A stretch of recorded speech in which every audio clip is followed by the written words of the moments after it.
There was not a moment to be lost. Away went Alice like the wind, and was just in time to hear it say, as it turned a corner, "Oh, my ears and whiskers, how late it's getting!"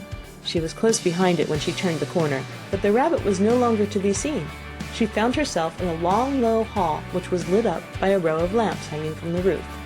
There were doors all around the hall, but they were all locked, and when Alice had been all the way down one side and up the other, trying every door, she walked sadly down the middle, wondering how she was ever to get out again. Suddenly she came upon a little three-legged table, all made of solid glass. There was nothing on it except a tiny golden key, and Alice's first thought was that it might belong to one of the doors of the hall. But alas, either the locks were too large or the key was too small, but at any rate it would not open any of them.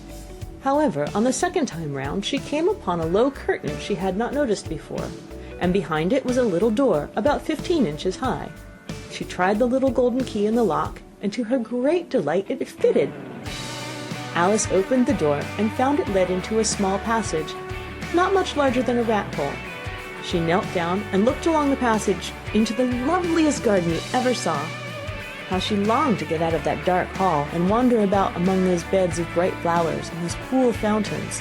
But she could not even get her head through the doorway. And even if my head would go through, thought poor Alice, it would be of very little use without my shoulders.